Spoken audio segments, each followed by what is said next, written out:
서로 처음 만난 장소가 서초동의 한 갈비집이라고 합니다. 들으셨습니까? 네, 네, 들었습니다. 그날 두 사람이 나눈 대화를 아십니까? 들어서 알고 있습니다. 무슨 내용인가요?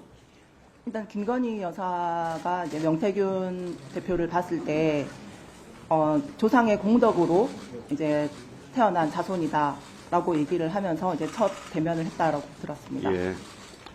그때 명태균은 김건희와 친분을 주변에 자랑하면서 종종 장님무사, 안전배기 주술사라는 얘기를 많이 했다고 그럽니다. 네네.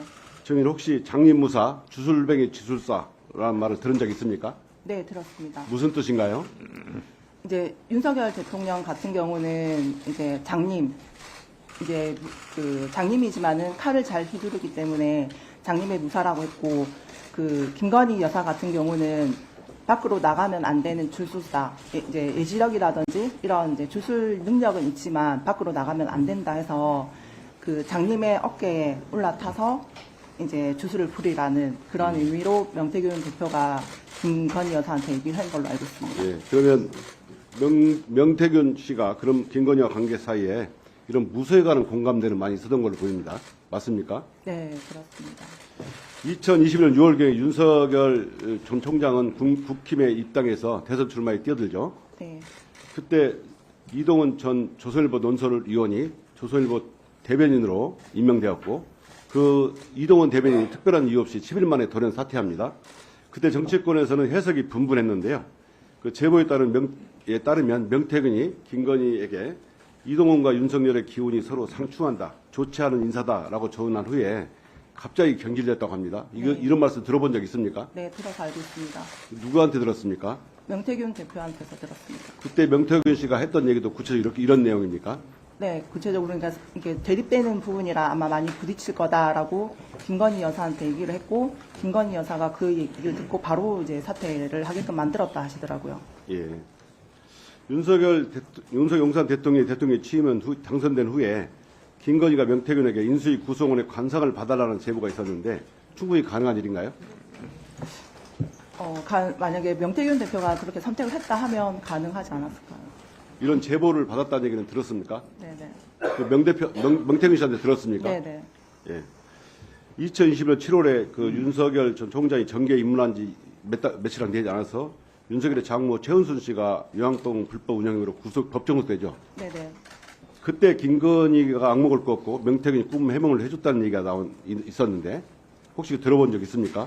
꿈 해몽이 아니고 이제 집을 갔는데 예. 약간 이렇게 번거지 모자를 쓰고 있는 중년 여성이 방으로 들어가다 그 이제 모습을 봤을 때 집안에 약간의 이제 좀 기운이 안 좋다라고 얘기를 했고 예. 이틀인가 3일 뒤에 이제 구속이 됐다라고. 꿈이 아니라 꿈이 아니고 네. 예. 집안에 번거지 쓴 사람이 들어가는 걸 보고 네, 기분이 안 좋다 기분이 안 하니까 그 얘기를 해줬고 김건희 해줬고 네. 그 후에 장모가 구속됐다 그 네, 말이죠. 이틀인가 3일 뒤에 구속된 걸로 알고 있습니다. 예. 예지 얘기가 있다는 얘기인 것 같은데요. 그 김건희와 명태균이 꿈과 무속 이야기는 이뿐이 아니죠.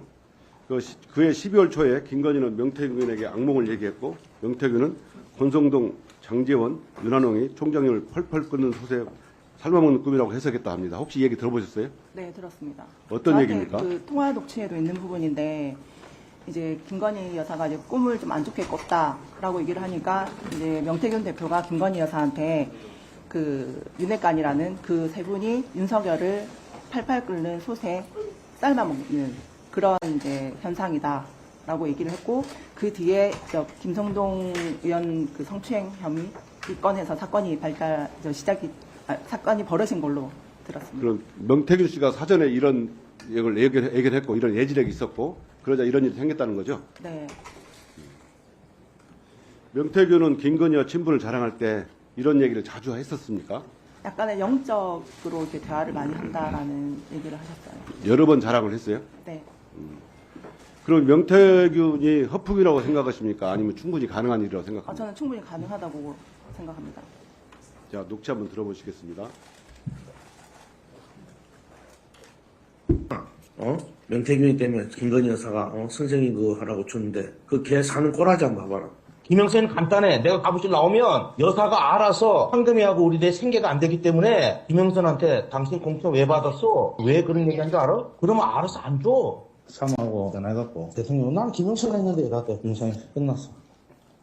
예. 그 정의 이 네. 명태균 목소리 맞는가요? 네, 맞습니다. 저랑 통화했던 내용입니다. 예.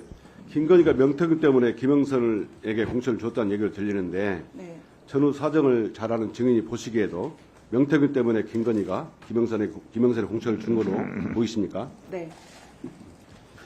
흔히 공천은 당대표나 공천위의 권한으로 보이잖아요. 근데 이거는 어떻게 공천이 가능할 수 있다고 보십니까? 그 대선 때 저희가 그 미래한국 연구소가 그 공표조사 포함 자체 조사까지 81번에 거쳐서 조사가 진행이 됐고 그 명태균 대표가 윤석열 김건희 여사가 돈을 챙겨줄라 한 데서 내역서를 이제 보냈는데 돈을 받아오겠다 하고 가셨는데 돈을 안 받아왔고 그 결과 일단 김영선 의원의 공천을 받아오셨습니다. 그 관련돼 있는 내용이라 지금 명태균 대표가 저렇게 얘기를 하는 겁니다. 예. 명태균은 김건희와 카톡 캡처가 2,000장이 있고 중요한 것만 200장이라고 합니다. 상당히 얘기를 많이 나눴을 걸로 보이는데요. 명태균이 사업계획서 등을 작성하여 김건희에게 보냈다는 보도 있었어요. 그런데 몇 주 전에 그 공천 개입 의혹 등으로 창원지검에서 한국미래연구소 등 압수수색이 있었죠. 네, 명태균이 사용하던 컴퓨터도 압수수색됐습니까? 네, 압수했습니다. 그럼 포렌식 할 때 참여하셨어요? 포렌식 할 때 참여는 안 했는데 압수할 때 제가 이제 갖고 있어서 예. 그 검찰 압수수색 시에 그 자료가 갔습니다. 예. 컴퓨터가.